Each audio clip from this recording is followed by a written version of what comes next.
رب زدني علما رب زدني علما. السلام علیکم ورحمۃ اللہ وبرکاتہ.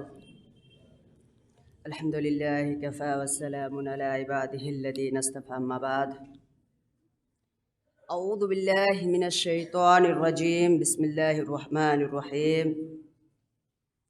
اطیعوا اللہ ورسولہ ولا تنازعوا فتفشلوا وتذهب ريحكم.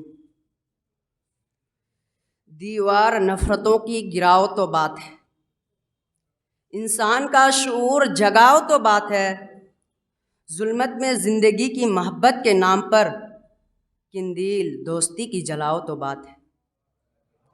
عالی مرتبت صدر محترم حضرات، علماء اکرام، معزز مہمانان نظام، تاریخ انسان شاہد ہے کہ اتحاد و اتفاق اور بھائی چار کی زندگی میں وہ بنیادی پتھر ہے جس پر قوموں کی ترقیات و عروج کی لازوال مستحکم عمارت قائم ہوتی ہے، اور یہی وہ سرچشمہ ہے جس سے قوت و کامرانیوں کے سوتے پھوٹتے. تمام تاریخ انسانی کی ورق گردانی کر جاؤ، قوموں کی ترقی میں اتحاد و بھائی چارگی اور آپسی محبت ہی پاؤ.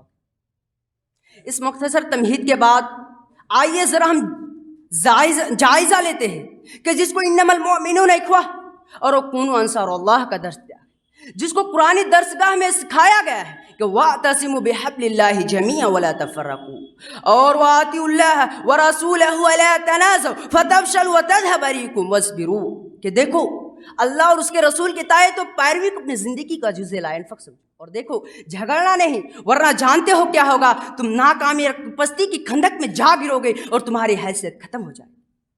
حضرات، اگر مجھ سے پوچھا جائے سب سے مہلک اور خطرناک مرض کون سا ہے جس سے طاقتور اور مضبوط جسم زار و نزار ہے، تو میرے پاس سوائے اس کے اور کوئی جواب نہیں کہ امت تفرق و تخرب کی کھائی میں سے اسکال ہے.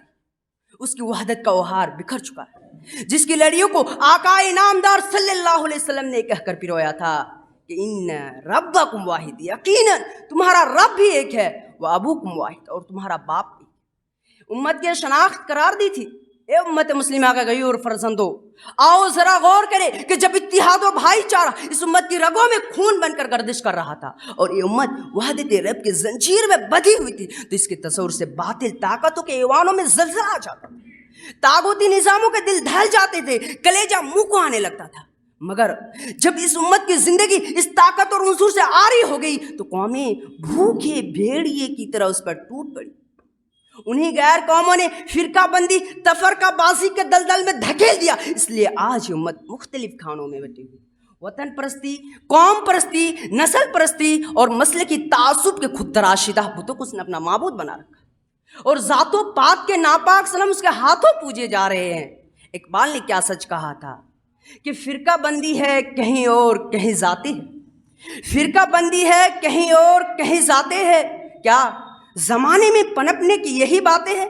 حضرات، متحد ہوگے تو کہلاؤگے مومن غازی، متحد ہوگے تو کہلاؤگے مومن غازی، منتشر ہوگے تو قسطوں میں صفایا ہوگا. آج ضرورت ہے ہم اثر نو دنیا کی قیادت کے باغ دوڑ کو سنبھالنے کے لیے اتحاد و بھائی چارہ کی زنجیر کو تھام لے اور سیسا پلائے ہوئے دیوار بن جائے. کیونکہ قوموں کا اقبال و ادوار اسی سے ہے. برادران ملت، نفرت و تنازعات کی خلیج کو دور کیا جا سکتا ہے، عداوت و تشاجرات کی دیوار کو منہدم کیا جا سکتا ہے.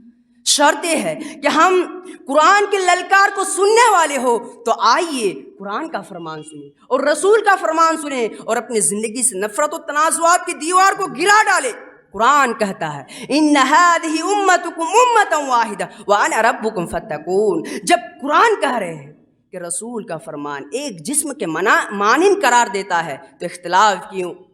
لہذا ضرورت اس بات کی ہے کہ ہم اتحاد و اتفاق کی رسی کو مضبوطی سے تھام لیں اور واعتصموا بحبل اللہ جمیعا ولا تفرقوا کو اپنا شعار بنائے. اب میں اس شعر کے ساتھ اپنی تقریر ختم کرنا چاہتا ہوں کہ ایک ہو جائے تو بن سکتے ہیں خورشید و مبی، ایک ہو جائے تو بن سکتے ہیں خورشید و مبی، ورنہ ان بکھرے ہوئے تاروں سے کیا بات بنی.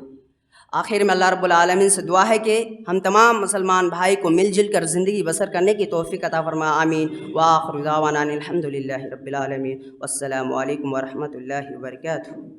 آ